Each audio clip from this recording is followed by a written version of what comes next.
Okay, so today we're going to look at writing equations of a line. So we're going to use two different forms. We have our slope-intercept form that we already know, y equals mx plus b.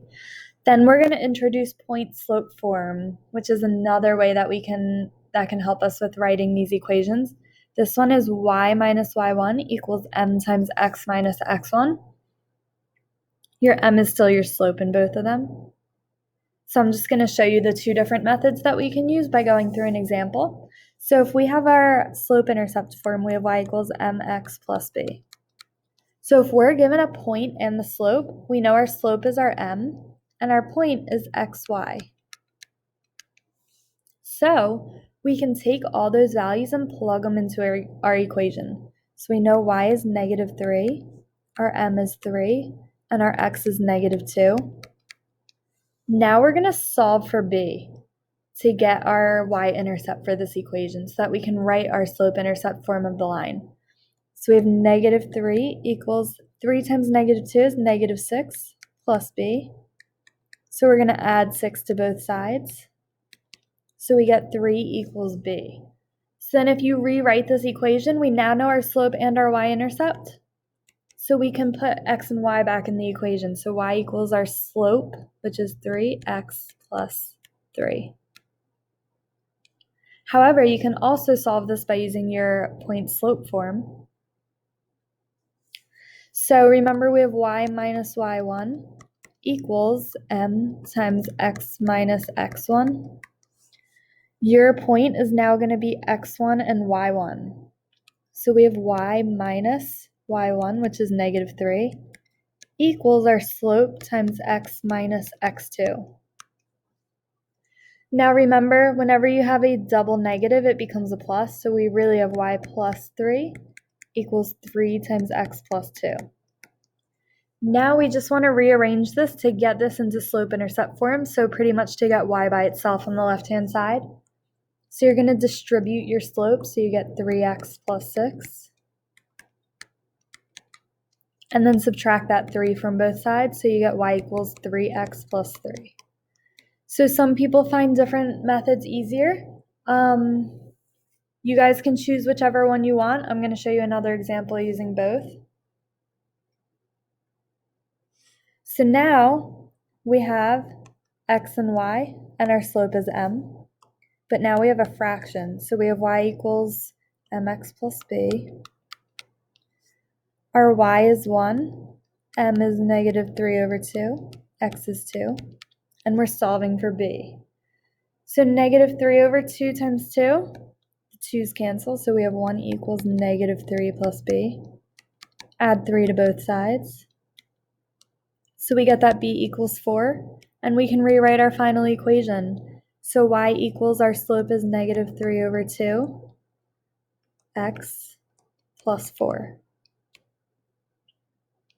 Or doing point-slope form, we have y minus y1 equals m times x minus x1. So y minus 1 equals -3/2 times x minus 2. We're going to distribute in our slope first. So we have y minus 1 equals -3/2x plus, because it's a negative times a negative, these 2's cancel, so we have plus 3. And then we're going to add 1 to both sides, so we have y equals -3/2x plus 4. So you do get the same answer either way. And now we're going to look at it a little bit different. Instead of being given a slope and a point, we're going to be given 2 points. The only difference here is that first, you're going to find your slope. So just like we did forever ago, you're going to do m equals y2 minus y1 over x2 minus x1. Then you'll have a point and a slope, and we can do the same thing.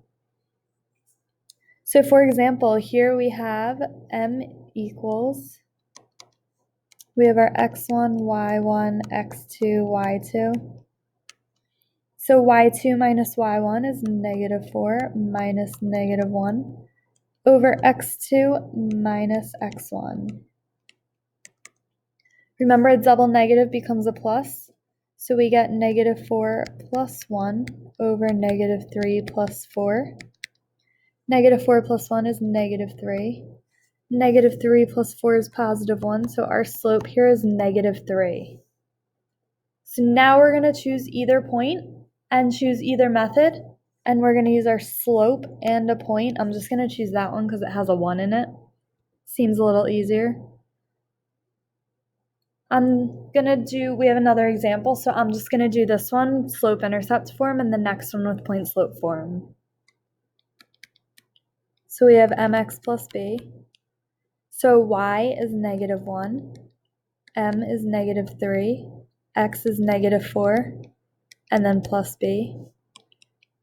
Negative 3 times negative 4 is positive 12. And if we subtract that from both sides, we get negative 13 equals b. So our final answer is y equals our slope, negative 3x minus 13. Last example here. Again, find your slope first and then choose either point to use. So finding my slope, we have x1, y1, x2, and y2. So we have y2 minus y1 is negative 1 minus 1 over x2 minus x1. So we end up with negative 2 over 4, which is negative 1/2. So I'm going to use my point slope form here, but I'm going to choose my point that has 0 and 1 because it just seems easier. There's no negatives and there's a 0. So now plugging all of this in, we have y minus y1 equals m times x minus x1. So we have y minus 1 equals our negative 1/2 times x minus 0. So this one's actually super easy because we can rewrite it just without the 0. So we have y minus 1 equals negative 1/2 x, and then we're going to add 1 to both sides. So our final answer is y equals negative 1/2 x plus 1. We're going to look at this more in class, and let me know if you have any questions.